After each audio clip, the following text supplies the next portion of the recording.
got to say that the journey that we've been on has been long, it's been perilous, it's been incredibly ingratiating, where people have been so kind and compassionate and meeting the needs of our displaced citizens. But now we have a place called home. And when people come home, I am so excited to be able to give them the warmest welcome possible.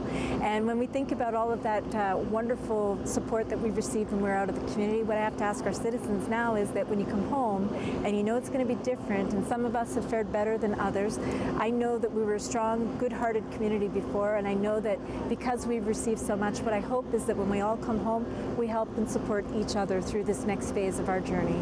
All I can say is welcome back, family and friends and citizens of Fort McMurray. I'm so proud to have our home open again so we can get back to the business of life and enjoy ourselves.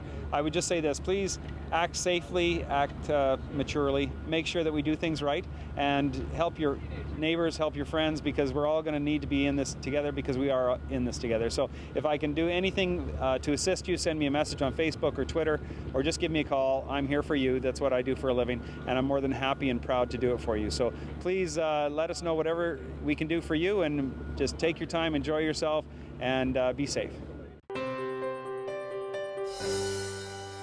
The Birchwood Trails, beautiful, breathtaking, and exquisite. Yet if the Fort McMurray wildfire reached these trails back in early May, it could have meant the end of Timberlea and Thickwood. It was an act of heroism which protected these trails.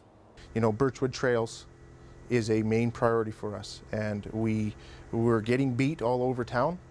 The first day, we're getting beat all over town, but we will not lose Birchwood Trails. Had the wildfire reached the trails, 60% of the city would have been lost. It would have been devastating. Sources within the RMWB had already assumed it was about to happen and were bracing for the unthinkable.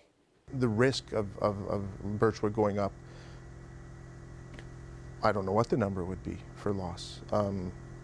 It just wasn't an option. We just could not lose Birchwood Trails. So the firefighters fought the fire for 2 straight days, and with the fire just about to break the entry point to the trails, the fire department had to coordinate a plan with the aerial water bombers. But the pilots couldn't see a target, so a little piece of fabric ended up being the hero. The pilots on the airplanes, they needed a target to drop on. And the guys took their helmets off their head, and they're yellow, and they threw it into the trees. The tankers made another pass, still didn't see it. So then I just threw I just threw the order out there. You need to create a target for these guys. Through their own initiative, they come up, and yeah, there was a blanket that we hold in all the trucks, and they put it in there about 300 yards. They splayed it out, and fortunate enough, the third pass on the tanker group, of course, that was going to be their last pass because they were running low on fuel. So this was it. This was do or die, and the guys made a target large enough that they didn't miss, and the tanker drops started happening. Boof, boof, boof. And saved Birchwood Trails that day. Call it motivation or innovation, a battle was won at the Birchwood Trails by the Fort McMurray Fire Department. Unfortunately, the beast destroyed the red tarp, but it will be a symbol for this city for many years to come. The Birchwood Trails was our trophy. The Birchwood Trails was our motivation. We hadn't lost our Birchwood Trails. For the unsung heroes and being Fort McMurray strong, I'm Doug Roxburgh.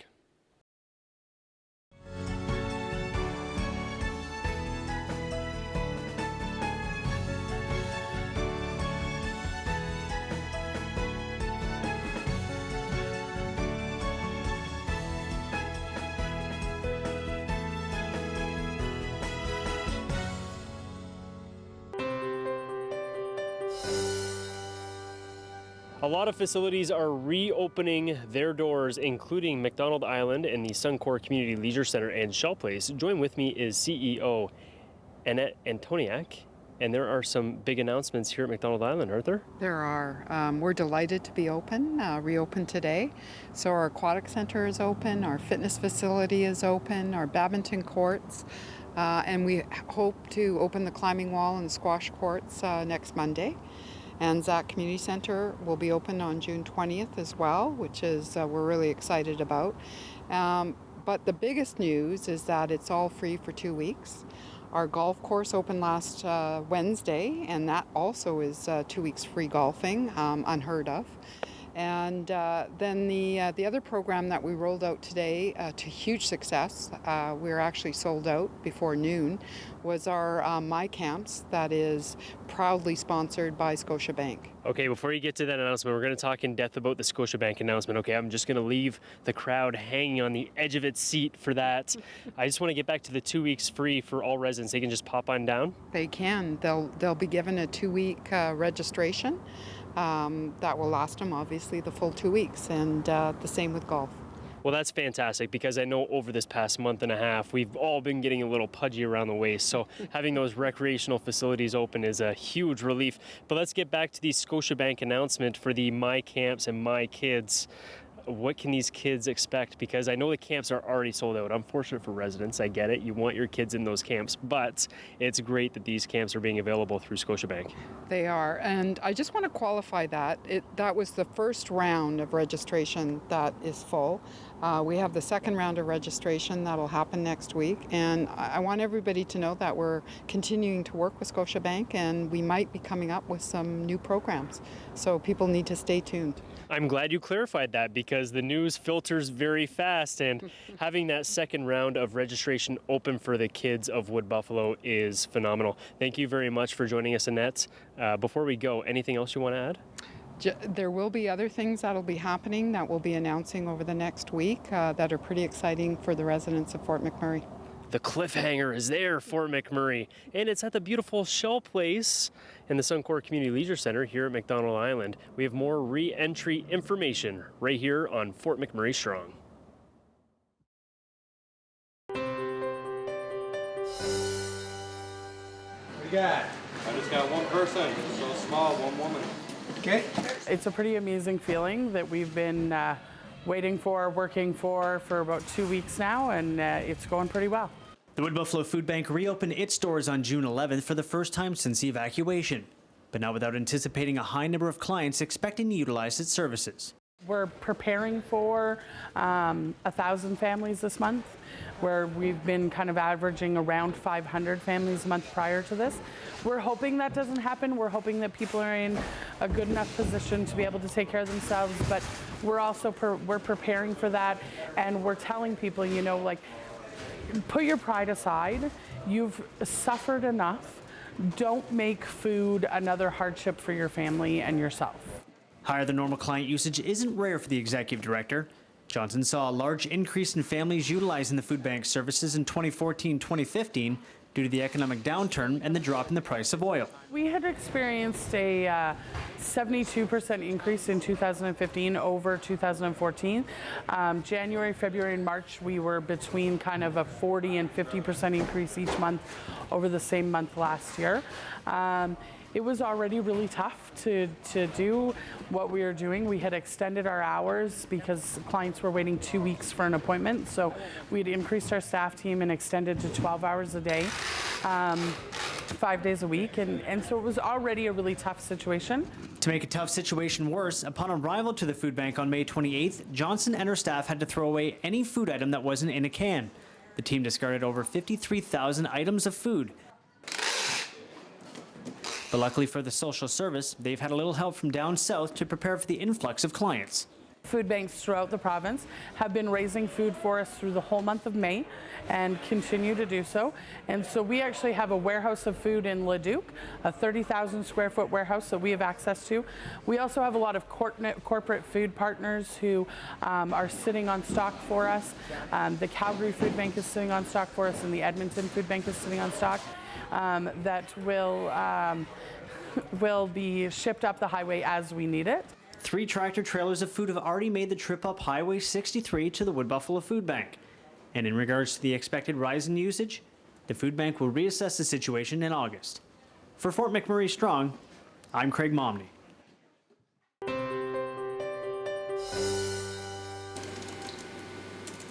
Our social media turned into a really incredibly valuable tool for us over this period of time. It was really, really awesome to see how effective it became in a time of crisis. Who would have thought social media would help people seeking information during a time of crisis? Definitely not the regional municipality of Wood Buffalo. With an eye on the wildfire and emergency personnel providing the two men running the social media accounts up-to-date information, citizens were able to receive important instructions on what to do and where to go. I know that we had a different sort of communication with people, so we were able to take a little bit more of a personal touch on certain things and just allow people to reach out to us and have those conversations to let them know what was going on in the best way we could. So we had a different sort of impact than some of the other people that have been working up here.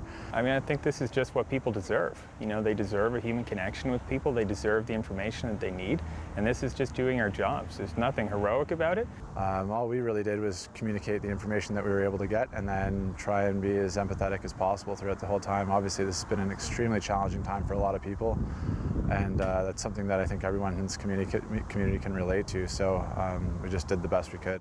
These two far exceeded expectations. With every tweet sent, the citizens became more informed and lives were saved. They used their smartphones and tablets to help, while others were using their trucks and their hoses. Their impact was also felt way beyond the evacuation. On the return to the city, residents were greeted with inspirational messaging from Smith and Redshaw. They were words Fire Chief Darby Allen and Director of Emergency Management Bob Couture used to describe the community's struggle during this excruciating time.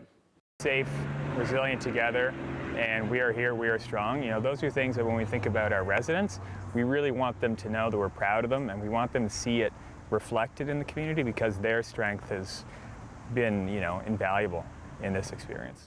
For all the hard work of Redshaw and Smith, some would call them heroes. These two don't want that title. They want that title reserved for those first responders. It still won't lessen the impact they had on the residents. I was never in any danger or anything like that. I was just doing our job. I mean, in our job descriptions, it literally says other duties as required, and I think this was just one of those duties. You know, heroic is standing in the middle of a burning neighborhood and trying to save someone's house, but we were just doing our jobs. They can say they were just doing their jobs, but they weren't. They were taking care of their community, one tweet at a time. Together, we are Fort McMurray Strong. I am Doug Roxburgh.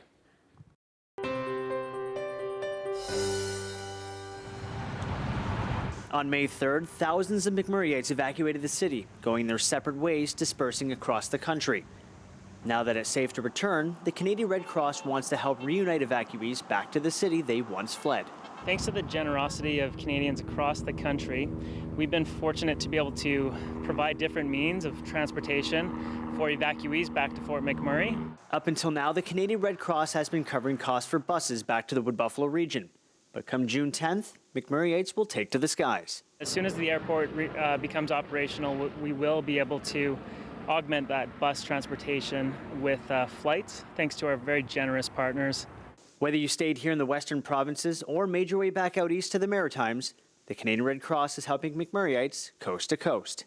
We are able to transport folks across the country. Fort McMurray is one of those cities that has folks spread out across it.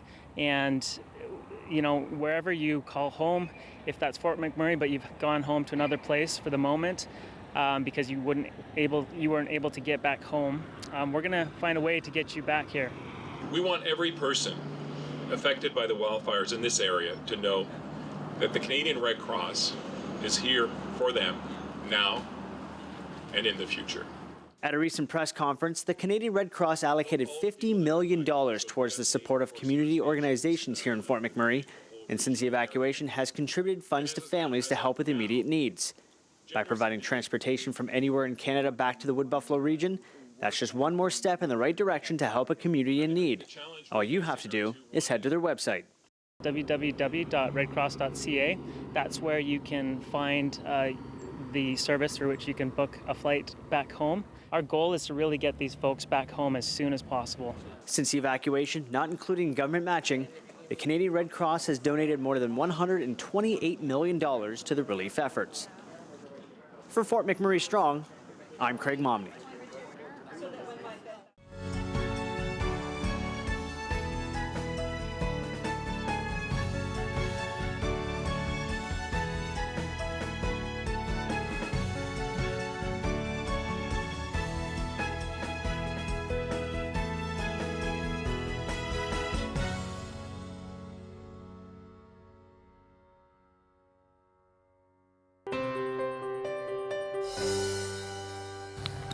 doing good? I'll be okay. Yeah.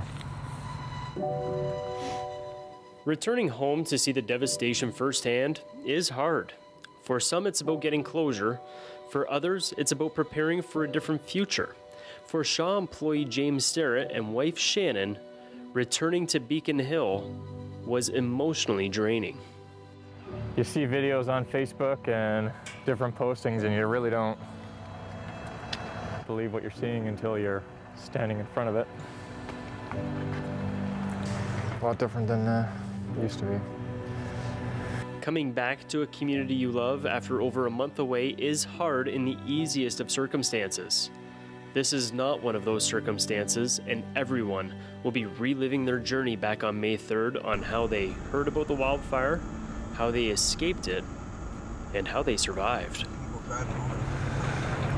This happened so quick. We work a kilometer down the road on the same street here at the Shaw Cable building, evacuate the office. I get to my kids at the school right beside the Shaw office, and there's already fire across the road. Impatiently waiting to try and pick up my kids and get them out of school, and there's fire across the road. You know, we run down here, let the kids out. They run in to grab what they can, and about 12 minutes later we're leaving. There's fire. My son's yelling, "There's fire right on the road here." And we leave. It's been a hell of a month. It's 34 days ago, do you believe that? We're finally just getting to step back here and actually take a look. So surreal. Residents in restricted areas will get time to sift through their personal belongings with the support of Team Rubicon. Every little item has become more precious than the last time it was viewed, and every little item brings up a memory that may have been forgotten. Yeah, you're seeing little things in there. You knew where they sat before and where they're sitting now. It's crazy. Yeah. Like, we were trying to think about the things that we miss the most. And for me, it's our Christmas tree. It's a palm tree. Right. And all the ornaments are from places that we've been. Yeah, so that sucks. Yeah, exactly. Yeah, you can see our kids' bikes at the front door there, all melted down. Oh my God. At the end of the day, these aren't just things, they're memories.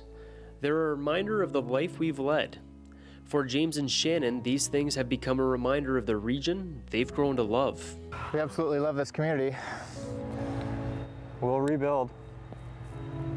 And it's beautiful here. We've really enjoyed everything Fort McMurray's offered us so far, and it's a small step back for what will be a really amazing journey as we move forward. And you know, our kids are doing really well on the island right now, and hope to bring them back over the next few weeks, and they can be a part of our journey with us here in 2016 to see what the future looks like with us. Rebuilding will not be an easy task. It will take time and patience. Something James and Shannon, like so many others in Fort McMurray, are willing to sacrifice in order to pursue this task. Together, we are Fort McMurray Strong. I am Doug Roxburgh.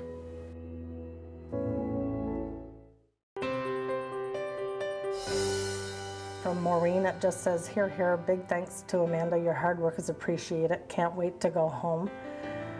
From Lorraine, it just says, thank you so much for all your hard work and all the updates. It is truly appreciated. From Aaron, it says, Amanda, can't thank you enough. I've heard of some condo owners who haven't gotten one bit of news, and your hard work has been so comforting during all of this, all while going through it as well. Kind words for an unsung hero. Amanda Lovelace has many duties at the Peaks in Eagle Ridge, all in relation to keeping the complex safe and maintained. During the month of May, the condo manager took on an even bigger role when the messages started pouring in. They started contacting me through Facebook.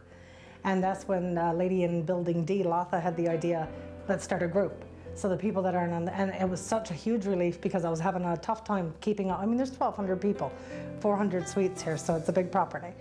So the Facebook group actually helped to keep the people that aren't on the database informed and shorten my workload at the same time. So it was a win-win. The unknown can be a scary thing, especially when your home is at the mercy of a wildfire. Lovelace showed there was a light at the end of the tunnel with each and every update, giving residents of the Peaks peace of mind. Just knowing that somebody was there and watching and, you know, making sure that our properties and our homes were safe, and knowing and seeing the photos. You know, it was nice to get a picture halfway through the evac and be like, hey, my truck's still there, that's great. I didn't expect to hear anything from anybody, quite frankly, and when I started getting the emails from Amanda, I was just checking. My first email was like the second night after, like on the 4th, after everything was happening, and she was thinking about us, giving us an update, you know, making sure that we were all okay. It was an immense relief to be hearing from her, you know, just to have that connection with somebody that cared so much about our properties here. It's like a family here. It's a little community. And I care about the place like home. I mean, it's home to me. I've been here 6 years. And I feel like I'm responsible for keeping people informed. And now that the occupants of the Peaks have begun to return home, there's only one thing residents have left to say. I'm so grateful to you for everything that you've done for us and that you continue to do for us. And I can't wait to see you, to give you a big hug. Thank you. And words don't even begin to describe the feeling that you provided to us, knowing that somebody was here keeping our home safe and keeping us up to date. And I don't know how, but we will thank you. And we are going to come together as a condo community and have a big block party, and we're going to get to know everybody very, very intimately pretty soon. There's so many people on here that are obviously so thankful for the information that was passed through, which is very comforting. It makes me feel like I've succeeded at what I've been put here to do. For Fort McMurray Strong, I'm Craig Momney.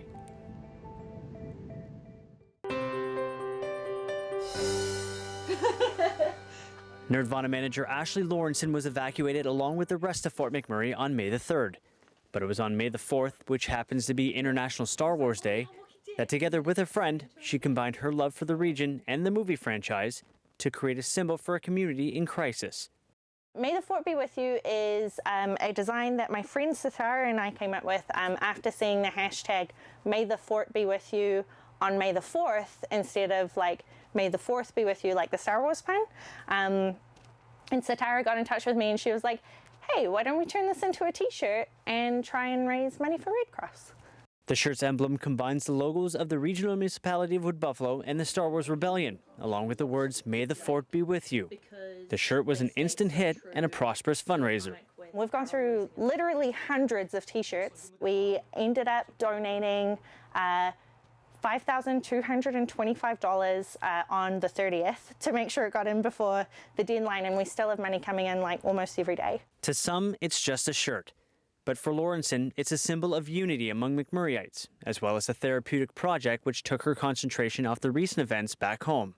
I was glued to the news for days, just watching about it. So actually coming away from it and like doing something else that was, you know, like occupying my mind for a little while was actually felt really healthy at the time, as well as like, I just think it's so important for us to do whatever we can. And I mean, the shirt, it shows solidarity, right? Like I've seen other people wearing it like in Calgary and in Edmonton and, you know, giving them a wave and they're like, hey, nice shirt. And I'm like, yeah, nice shirt to you too, kind of thing. The shirt is still available and can be found on Lawrenson's Etsy page. By purchasing the shirt, Lawrenson says it's more than just a contribution to relief efforts. It's a donation going to Red Cross, but you also get a little memento to remind us of like what happened and to show support for all of the people of Fort McMurray too.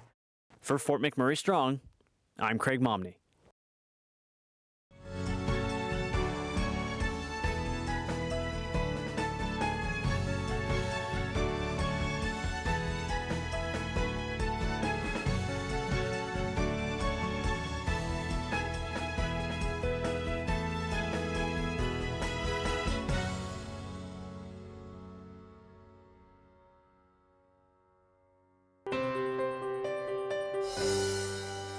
We want the residents to understand that it is a difficult time with the boil water. We understand that, we appreciate that. It is for their safety and for the resiliency of the community. We ask everybody to, you know, bear with us. We as staff are, you know, having to withstand it as well.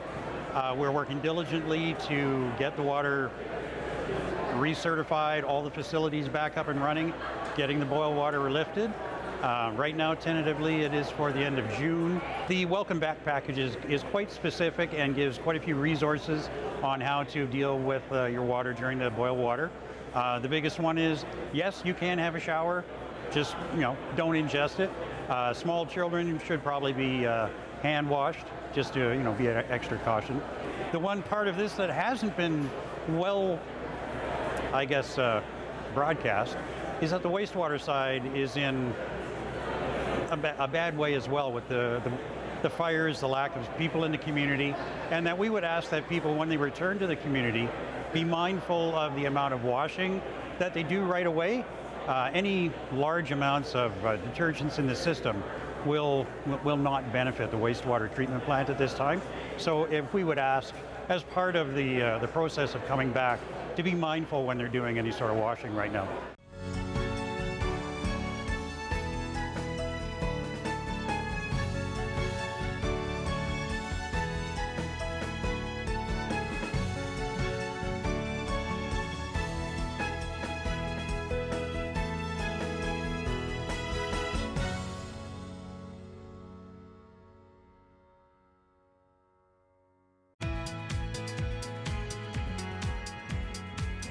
We want to send a representative to each home and business.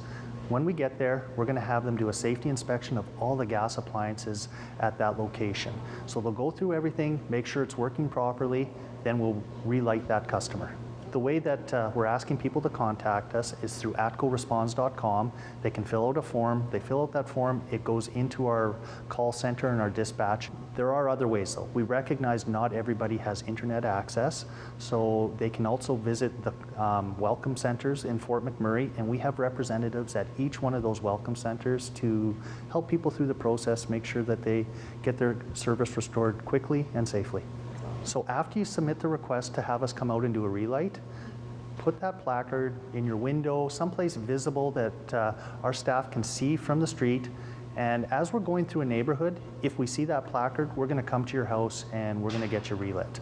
We're doing the exact same thing for businesses. Businesses call in, go through the same process. We'll show up and we will make sure that things are safe. We'll do the inspection and we'll get them back up and running. Well, what it really will help us do is be more efficient at getting all those relights. They'll be able to go into a neighborhood, they'll see the placards, and they'll literally be able to go house by house, which really helps us be more efficient and helps people get their service back sooner. We are working closely to align with the municipality's schedule. So as they let communities back in, we're resourcing to be able to meet the demands of relights in those communities. Over the next week, we're going to have a large number of staff in the area being prepared to get out and visit all of those customers. Our people are trained. This is what they do every day across the province. They're the experts in the field, and we really want to go out. We want to make sure people's homes are safe before they get gas service restored to them. We want to come out and help them do that, and there's not a charge for us to come out and do that for people. Really proud of how everybody across ATCO has come together and supported this, whether it's the people working directly in Fort McMurray or the people back in our other operating centers supporting this. It's been fantastic, and we are really proud of how it's come together, and we've really enjoyed working with the municipality to make this a coordinated response. Really, the best thing people can do is go to atcoresponds.com. It has all the information they're going to need regarding restoring their gas and electrical service in the Fort McMurray area.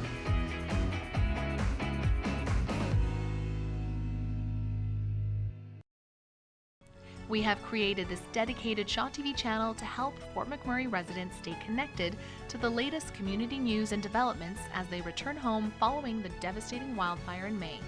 If you have important information or a story idea, please contact edmmc@sjrb.ca.